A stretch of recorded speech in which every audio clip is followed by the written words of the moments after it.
काम भाव से चिंतन करते हुए भोजन बनाएं और आपको पवा दें। अगर आप काम से व्याकुल ना हो जाओ तो हमें बता देना। अगर हम रोते हुए भगवान के विषय में चिंतन बनाए, अगर आपको रोना ना आवे तो बता देना। बहुत बड़ा प्रभाव भोजन का, बहुत बड़ा प्रभाव संग का। और इस काम से ही क्रोध का प्रादुर्भाव होता है, काम से ही स्मृति का नाश हो जाता है, भगवत स्मृति का नाश हो जाता है, रजोगुण बढ़ जाता है। इस आसक्ति से साधक का आंतरिक चिंतन ही बदल जाता है।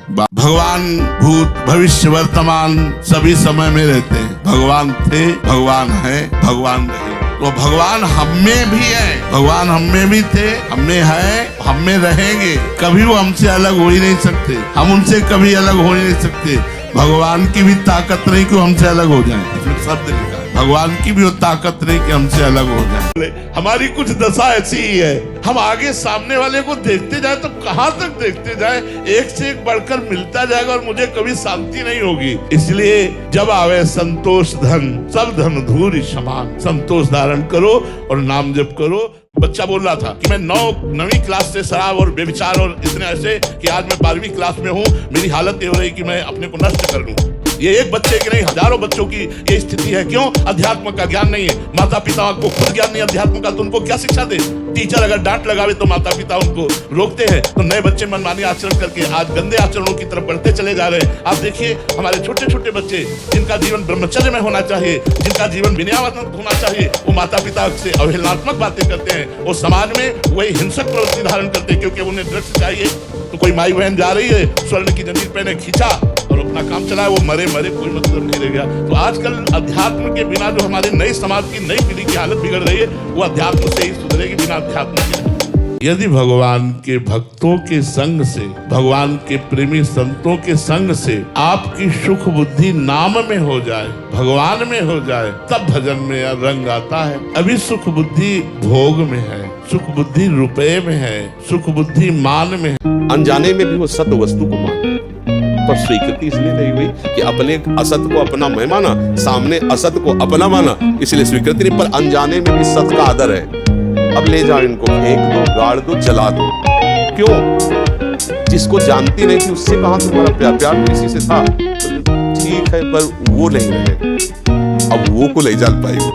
अगर वो को जान लेला, हम न तुम दफ्तर गुम, एक ही है, दूसरा कोई है नहीं। बस अब ये थोड़ा ऊंचाई की बात है।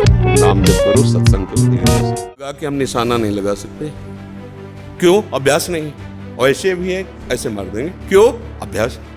ऐसे ही आपने भजन का अभ्यास नहीं किया, पूर्व मन में विषयों किया, तो देखो आंख मूंदते, आंख खोलते विषय चिंतन होता है, भगवत चिंतन नहीं। तो घबराने की जरूरत नहीं। गलत अभ्यास को अच्छे अभ्यास से मिटा देना है, कोई बड़ी बात नहीं। हम भगवान के अंश हैं, उनके बच्चे, हम कुछ भी कर सकते हैं। आप ये बात सब लोग बैठा लीजिए, कोई आकाश से पैदा नहीं होता, सब उसी जीव स्वरूप से आते हैं, ईश्वर के अंश, सब कुछ कर सकते हो। आप चलो तो, पर आप भजन न करो, विषय सेवन करो तो बात अलग। सब नाम जप करो, गंदे आचरण मत करो, जिससे दूसरों का अहित और दुख होता है, ऐसी ना बात करो, ना ऐसी चेष्टा करो। भगवान कृपा करेंगे, आप सदैव सुखी रहोगे, आनंदित रहोगे। आंख लगा के हम निशाना नहीं लगा सकते। क्यों? अभ्यास नहीं। और ऐसे भी है, ऐसे मार देंगे। क्यों? अभ्यास। ऐसे ही आपने भजन का अभ्यास नहीं किया, पूर्व मन में विषयों किया, तो देखो आंख मूंदते, आंख खोलते विषय चिंतन होता है, भगवत चिंतन नहीं। तो घबराने की जरूरत नहीं। गलत अभ्यास को अच्छे अभ्यास से मिटा देना है, कोई बड़ी बात नहीं। हम भगवान के अंश हैं, उनके बच्चे, हम कुछ भी कर सकते हैं। जैसी जैसी इच्छा करोगे वैसा ही भगवान तुम्हारी इच्छा को पूर्ण करेंगे। प्रायः मनुष्य दूसरे मनुष्यों की तरफ लगना चाहता है, मनुष्य मनुष्य की तरफ लगना चाहता है, देवता या भगवान की तरफ तो बात जाने दो, और उसे अपने अधीन करना चाहता है। कोई है अपने प्रति श्रद्धा करवाना चाहता है, अपना पूजन, अपना आदर, अपना मान, अपना सम्मान करवाना चाहता है, परंतु भगवान सर्वोपरि होकर किसी को अपने अधीन नहीं बनाते। प्रत्युत जो जहाँ श्रद्धा रखता है उसकी श्रद्धा को वहीं दृढ़ कर देते हैं। ये भगवान की उदारता, महानता, निरपेक्षता है। अगर इस जन्म में 10 मिनट भी मन लगने लगा है तो आपने बहुत बड़ी मंजिल हासिल कर ली। 10 मिनट, आप ये समझो, अनंत जन्मों का विषयाभ्यासी मन 10 मिनट लगने लगा तो बहुत बड़ी बात। और कहीं घंटे, 2 घंटे, 4 घंटे, काफी मंजिल चढ़ चुके हो। शांत रहो, अभी आगे पता चल रहा है, ठीक है। अविश्वास तो बिल्कुल नहीं हो, बिल्कुल नहीं। हम गिरे पड़े फिर भी अविश्वास नहीं करेंगे, हमारी फिसलन है। नाम महिमा करेंगे, नाम ही तो हमारा जीवन है, नाम ही तो नाम नामी को अधिक कर देता, केवल उसकी ताकत करके हम संसार।